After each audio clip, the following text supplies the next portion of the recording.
Welcome to How to Become a Production SQL Database Administrator. My name is Raphael. Continuing with the SQL Profiler, we're now going to look at the capability of SQL Profiler as an audit tool. So in this video, I'm going to show you how to audit a specific login that is deleting certain files. So we want to do an audit against the server periodically, either monthly or quarterly, to try to keep proactively for the security reasons here. So this is a great tool where we can trace all the logins and the connections of each users and see what activity they're doing against various databases. So let's go into that right now. So go to your SQL Management Studio. And one thing I want you to know now, I'm going to create so let me go over here, which I've already done. Again, I'll be providing you for this script for you. So what we're going to do is we're going to audit a login called Tom and see what he's up to.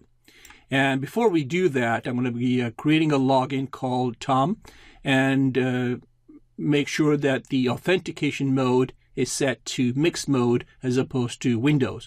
And then if it is, we'll need to start the services again. So before we even begin creating an SQL login for Tom, let's look at our properties and see what authentication mode we have and see if we have to need to change it. So go to your server, right click, properties, security, and as you can see, this SQL authentication mode is Windows. And what we need is SQL and Windows authentication mode or mixed mode. So select that. OK. A window will pop up indicating that you'll need to start the service again. So let's go OK. And that's it. So now actually what I'm going to do is I'm just going to close this and go to my service accounts or services. And there's my server.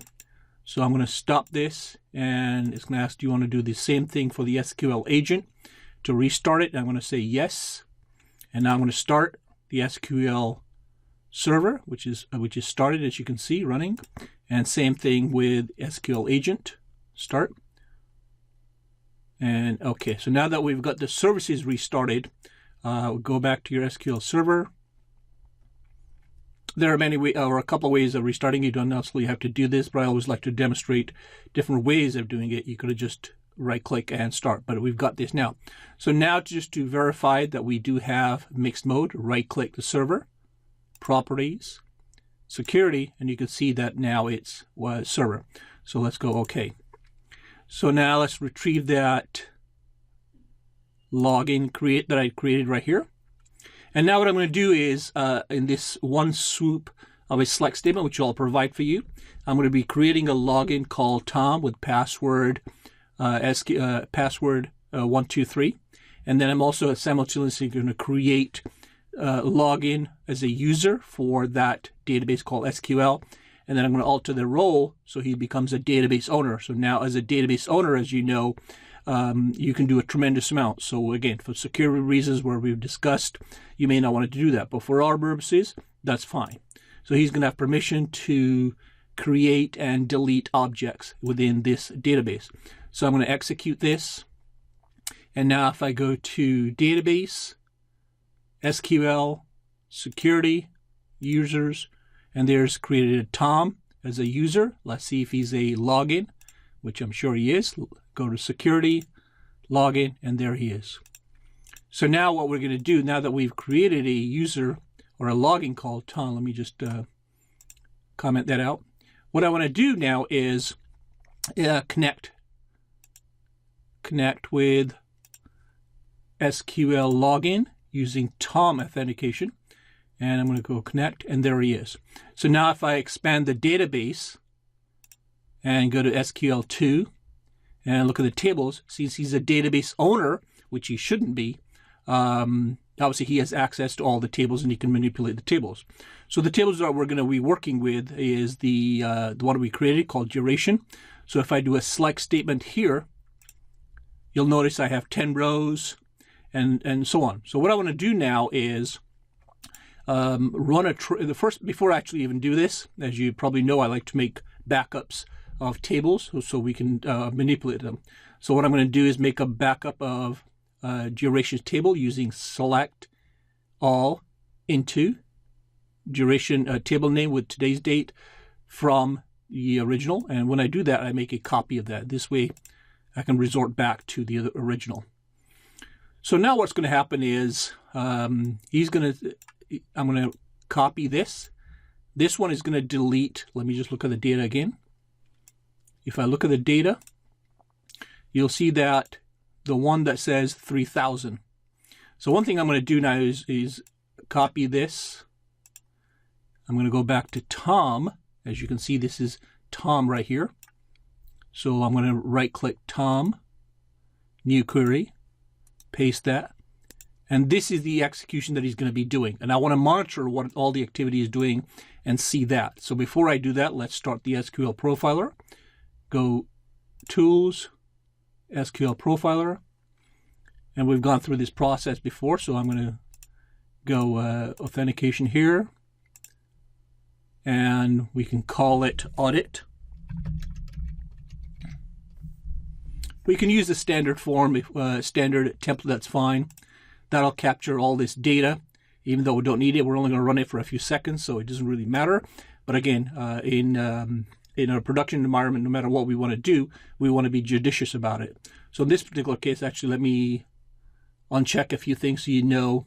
So what I'm trying to capture, obviously, is the audit, his username and the login. So actually, I don't need any of this. So let's uncheck it and let's follow the rules. I don't need any of this. As you can see, when I've unchecked all the columns here, it changes the color, as I mentioned. Oh, we can't do the SPID, remember? So we don't need this either, and so on. So now, so if I show, so this is enough information.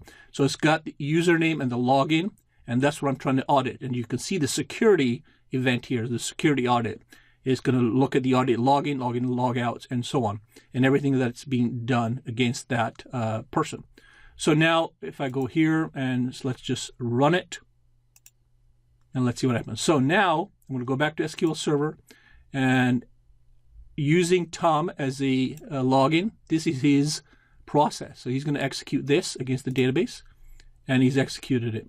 So now if I go back here, and if I look at that table, remember, this is 3. I should not see this line because he's deleted it. So if I do a select statement, and if I do 3,000, actually, let me see what happened here.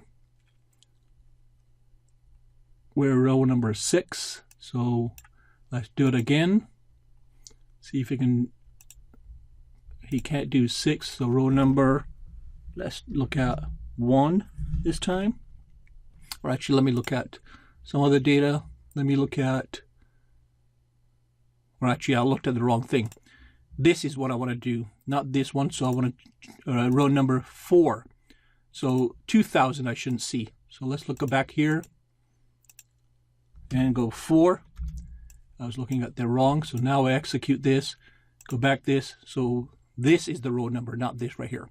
So now we should not see number select top 2,000 if I run the select statement. And you can see that that's disappeared also.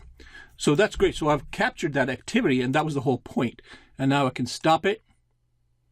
And now I can look at the login person and see all his capabilities. And I can, again, certainly narrow this. So what I'm going to do as a good practice, I'm going to stop this. I'm going to save this to a table. And let's connect to it. Go to SQL. Now, obviously, I'm being very simplistic, but let's just call this an audit table.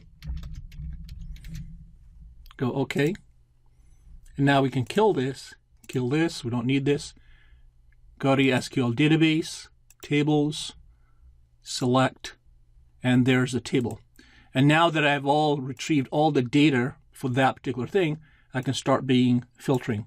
So I know I want to audit Tom, so I can write a select statement with a where clause, where, let's say, login name equals Tom.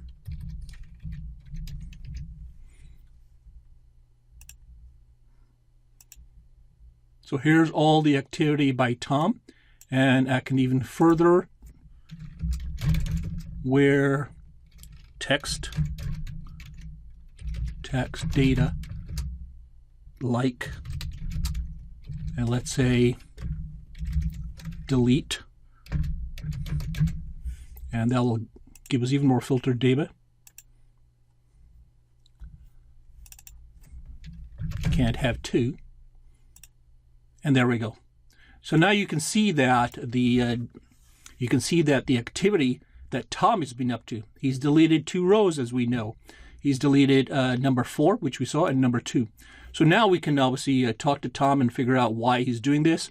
And if he's deleting it, then obviously we want to change the security for him, because right now he's a database owner, and as such he has the capabilities of deleting against the database. So once you review this, what we want to do is change his status from a database owner to a database reader only. So you can only read database. And actually in terms of security, we can probably even filter more than just giving a database reader. Maybe we can just give him access to select statement on that particular table. But again, we've already gone through security measures in the first Part 1 SQL Part 1 courses.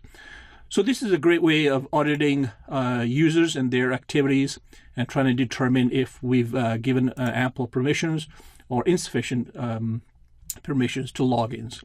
So I'm going to leave it there, and this will give you an example of how Profiler can be utilized now to audit activity against the SQL server if you're trying to trace logins or users for security reasons.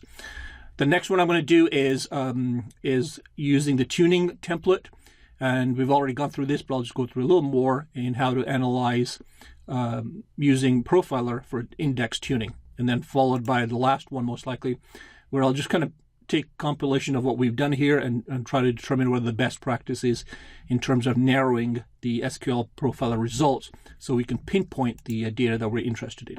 So I'll just leave it there. And my name is Raphael, and this is how to become a production SQL database administrator. See you in the next video.